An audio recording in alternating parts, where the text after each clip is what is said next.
ವಿರಾಮದ ಬಳಿಕ ಮತ್ತೆ ಜಾತಕ ಫಲ ಕಾರ್ಯಕ್ರಮಕ್ಕೆ ತಮ್ಮೆಲ್ಲರಿಗೂ ಆತ್ಮೀಯವಾದ ಸ್ವಾಗತ. ದ್ವಾದಶ ರಾಶಿಗಳ ಬಗ್ಗೆ ನಾವು ತಿಳ್ಕೊಳ್ತಾ ಇದ್ವಿ. ಶಾಸ್ತ್ರಿಗಳೇ, ಕೊನೆಯ ರಾಶಿಗಳ ಬಗ್ಗೆ ತಿಳಿಸ್ಕೊಡೋದಾದ್ರೆ ಇನ್ನು ತುಲಾರಾಶಿಯವರಿಗೆ ವೃತ್ತಿಯಲ್ಲಿ ಬಹಳ ವಿಶೇಷವಾದ ಫಲ ಇದೆ. ಸ್ತ್ರೀಯರಿಗೆ ಹೆಚ್ಚಿನ ಮಾನ್ಯತೆ ಸಿಗುತ್ತೆ, ಹೊಸ ಅವಕಾಶಗಳಿಗೆ ದಾರಿ ಇದೆ, ಮತ್ತು ಮಾನ್ಯತೆ ಸಿಗುತ್ತೆ, ಬಡ್ತಿ ಸಿಗುವ ಸಾಧ್ಯತೆ ಸೂಚಿಸ್ತಾ ಇದೆ. ದಾಂಪತ್ಯದಲ್ಲಿ ಸಾಮರಸ್ಯ ಚೆನ್ನಾಗಿರುತ್ತೆ, ವ್ಯಾಪಾರಿಗಳಿಗೂ ಅನುಕೂಲಕರವಾಗಿದೆ. ಸ್ವಲ್ಪ ಶತ್ರುಗಳ ವಿರೋಧ, ಸಾಲ ಬಾಧೆ ಕೂಡ ಇದೆ, ಸ್ವಲ್ಪ ಹುಷಾರಾಗಿರಿ. ಇದು ದುರ್ಗಾ ಪ್ರಾರ್ಥನೆ ಮಾಡ್ಕೊಳ್ಳಿ, ಅನುಕೂಲ ಆಗುತ್ತೆ. ಇನ್ನು ವೃಶ್ಚಿಕ ರಾಶಿಯವರಿಗೆ ಉದರ ಬಾಧೆ, ಹೊಟ್ಟೆ ಸಂಬಂಧಿ ತೊಂದರೆ ಉಂಟಾಗುತ್ತೆ ಈ ದಿವಸ, ಸ್ವಲ್ಪ ಹುಷಾರಾಗಿರಿ. ಬುದ್ಧಿ ಕೂಡ ಆಲೋಚನೆ ಶೂನ್ಯತೆ ಬರುತ್ತೆ. ಏನು ತಪ್ಪು ಆಲೋಚನೆ ಮಾಡಿಕೊಂಡು ತಪ್ಪಾಗಿ ನೀವೇ ಅರ್ಥ ಮಾಡ್ಕೊಂಡು ನಾನು ಹಂಗೆ ಅಂದ್ಕೊಂಡ್ಬಿಟ್ಟೆ ಅದು ಒಂದು ತೊಂದರೆ ಆಗುತ್ತೆ. ನಿಮಗೆ ನೀವೇ ನಿರ್ಣಯ ಮಾಡ್ಕೊಳ್ಳೋದು ತಪ್ಪಾಗುತ್ತೆ. ಪರಿಶೀಲಿಸ್ಕೊಳ್ಳಿ, ವಿಚಾರಿಸ್ಕೊಳ್ಳಿ. ಇದರ ಹೊರತಾಗಿ ದೈವ ಸಹಾಯ ಚೆನ್ನಾಗಿದೆ, ಹೀಗಾಗಿ ಸಂಕಟದಿಂದ ಪಾರಾಗ್ತೀರ. ಯೋಚನೆ ಮಾಡೋದು ಬೇಡ. ಈ ದಿವಸ ದೇವತಾ ಸ್ತುತಿ, ಪ್ರಾರ್ಥನೆ ಅಂಥವುಗಳಲ್ಲಿ ಭಾಗಿಯಾಗೋದು, ಸಜ್ಜನರ ಸಹವಾಸ ಇತ್ಯಾದಿ ಎಲ್ಲ ತುಂಬ ಚೆನ್ನಾಗಿದೆ. ಅದು ಒಂದು ಭಾಗದಲ್ಲಿ ಈ ಪ್ರಾರ್ಥನೆಗೆ ಈ ದಿವಸ ನೀವು ಗುರು ಪ್ರಾರ್ಥನೆ ಮಾಡ್ಕೊಳ್ಳಿ, ತುಂಬ ಅನುಕೂಲ ಆಗುತ್ತೆ. ಇನ್ನು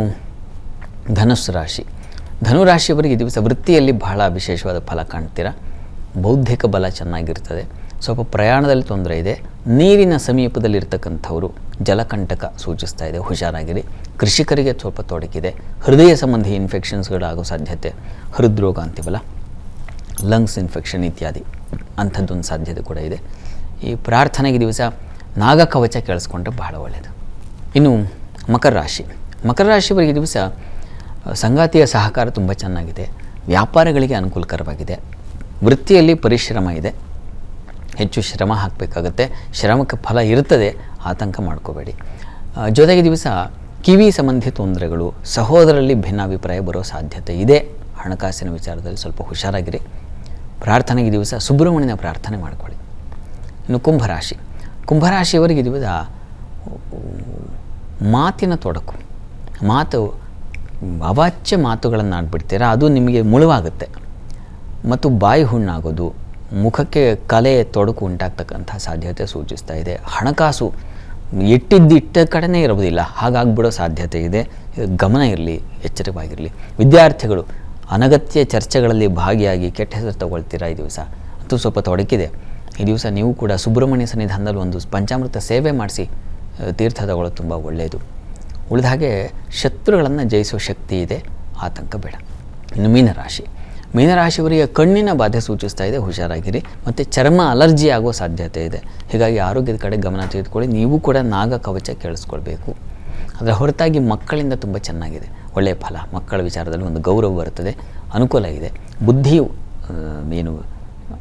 ಬುದ್ಧಿಶಕ್ತಿ ಪ್ರಜ್ವಲಿಸುತ್ತೆ. ಒಳ್ಳೆಯ ಆಲೋಚನೆ ಮಾಡ್ತೀರಾ, ಬಹಳ ಶೀಘ್ರ ಆಲೋಚನೆ ಅಂತೀವಲ್ಲ, ಅದು ಚೆನ್ನಾಗಿದೆ, ಅನುಕೂಲಕರವಾಗಿದೆ, ಆತಂಕ ಬೇಡ. ವೃತ್ತಿಯಲ್ಲೂ ಚೆನ್ನಾಗಿದೆ. ಈ ದಿವಸ 12 ರಾಶಿಗಳವರು ರಾಶಿ ಗೊತ್ತಿಲ್ಲ ಅಂತಕ್ಕಂಥವ್ರು ಹೇಳಬಹುದಾದ ಮಂತ್ರ ಯಾವುದು ಗಮನಿಸಿ.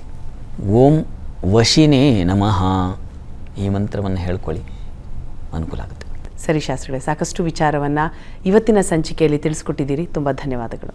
ಸರ್ವೇ ಜನಾಃ ಸುಖಿನೋ ಭವಂತು, ಸಮಸ್ತ ಸನ್ಮಂಗಳಾನಿ ಭವಂತು. ಎಲ್ಲರಿಗೂ ಶುಭವಾಗಲಿ. ಇದಾಗಿತ್ತು ಇವತ್ತಿನ ಜಾತಕ ಫಲ ಕಾರ್ಯಕ್ರಮ. ನಾಳೆ ಮತ್ತೆ ಇದೇ ಸಮಯಕ್ಕೆ ಇದೇ ಕಾರ್ಯಕ್ರಮದಲ್ಲಿ ನಿಮ್ಮ ಭೇಟಿ. ಅಲ್ಲಿವರೆಗೂ ನೇರ, ದಿಟ್ಟ, ನಿರಂತರ ಸುದ್ದಿಗಾಗಿ ನೋಡ್ತಾ ಇರಿ ಏಷ್ಯಾನೆಟ್ ಸುವರ್ಣ ನ್ಯೂಸ್.